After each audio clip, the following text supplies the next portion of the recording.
Hello, guys. Welcome back to the Chelsea Godfather channel. It's your Chelsea Godfather reporting back to duty.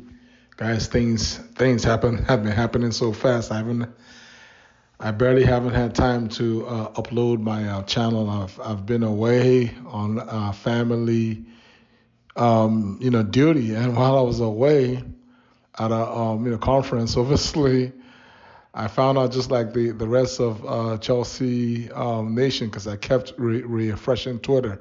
Something told me that there was going to be a big news, for better or worse, yesterday on Twitter with regards to Michael Olise. And unfortunately for us Chelsea fans, we came up short on the Operation Michael Olise deal. Um, as we lost out to Bayern, Munich. They muscled us out of the Michael Olise deal, and the sticking point appears to have been Olise's wages. His salary demands are much higher than Chelsea's wage structure, and the club. In fairness to our club, I mean, you cannot implement a wage structure one day that which the likes of Enzo and Caicedo, Lavia, and all these other kids have adhered to, and you fit them in the structure. Only tomorrow to go and sign another player of similar age and pay that player twice as much as the other chaps who you just signed on a long 7 8 year deal. So that was never gonna work for us. And I was hoping that it was something that the club could have worked out with Olise, because the reality is we already know the the pros and cons of the long term deal. The pro is that you get the long term deal, which allows you to pay to guarantee the player a lot of money of base contract, right? Because it's not like that's the only money they can earn. They can earn bonuses and incentives based on individual and team performances. However, what it does is it guarantees the player a set amount of money for, let's say, 7 years. And that's how Chelsea is able to sort of compensate or balance out on the counter effect of otherwise paying higher wages for a shorter period of time. So, for instance, you either pay the 200K over 5 years or pay 120 over 7 or 8 years. I'm just trying to make some sense out of this. And for us, in terms of complying with FFP and PSR and all the other rules and financial fair play rules, it's the club has made a financial decision and policy wise to go with the longer contracts and lower salary that is in incentive based. And it is what it is. We're gonna miss some players. That's what I'm trying to say. There's gonna be some good players that are not gonna agree to go with we've rolled the dice. This is how we're gonna set up our wage structure, and we're gonna win some and we're gonna lose some. We're gonna win some and we're gonna lose some. And as much as it hurts me as a Chelsea fan, I know every Chelsea fan wanted Michael Olise. At least 99% of our base, we wanted Michael Olise because we know that he is quality. Period. I'm not gonna, the day after begin to dog the player when you and I know that had he signed for us, we would have been way over the moon with joy and happiness. So, but it is what it is. It's a business. Olise has made the best business move for himself and his family. I don't blame him. If he has 200 to 300K a week on the table, and knowing full well that Chelsea is not going to offer what more than 120 to 130K max per week as his base salary, then he's going to have to make that move and go to Bayern, and that's pretty much that. So we're going to have to move on. Olise is not a Chelsea player, and so that's my last rant on Olise. And I do not blame the club. I don't blame Todd Bowley. I don't blame Wale, when Stanley and all those who worked on Operation Olise. Rather, I actually applaud them for putting their foot down and knowing when to walk away from a deal.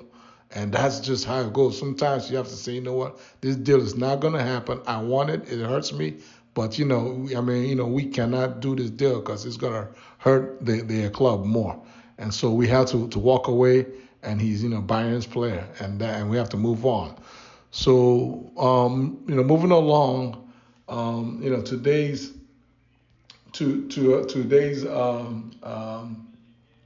what you might call it, link is Jonathan David, right? Jonathan David is our assignment today. And you're like, Jonathan, who, where, what? What does he do? Does he sell rice? No, Jonathan David is a striker. He's 24 years old. Currently, the striker for Lille FC in the French Ligue 1. And I didn't know anything about him until literally a few minutes ago, because it's all over Twitter. It's literally it just literally blew up on Twitter that we have made inquiries about Jonathan David. He's Canadian.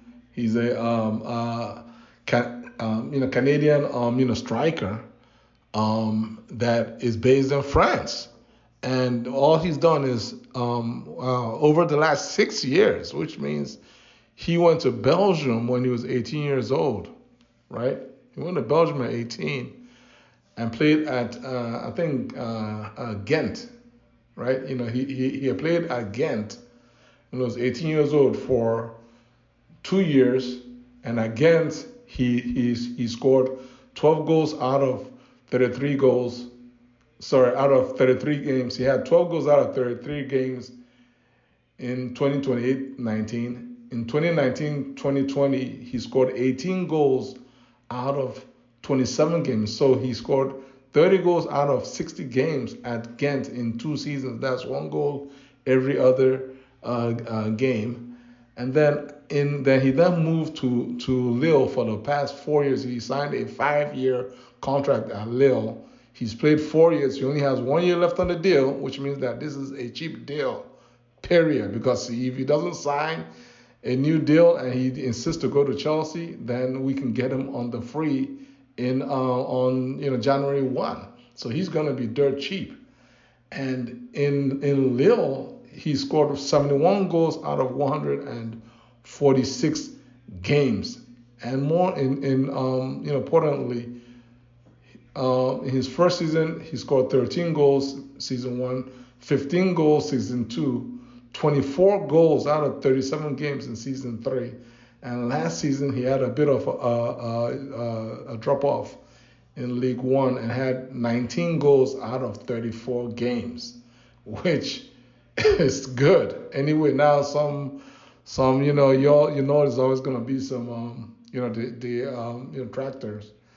And they're basically, saying that he scores a lot of PKs. I haven't gone to look to determine what the percentage of his goals are, PKs. But suffice it to say that over the last 6 seasons, Jonathan David has scored 101 goals out of 206 games in the league.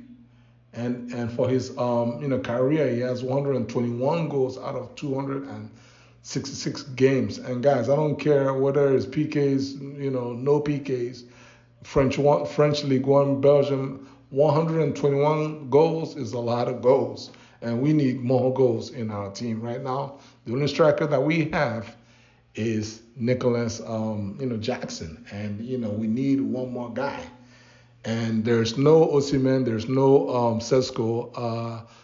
City is not is not keen on releasing Alvarez. Obviously, we don't want Kaku back.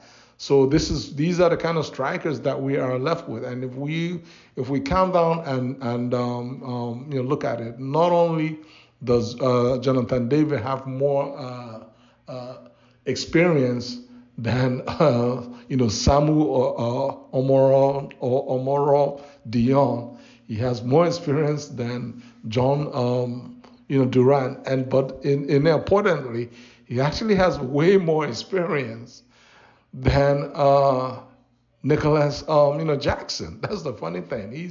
The only drawback for me is he's 5'9", so he's a little bit undersized, and I know that part of the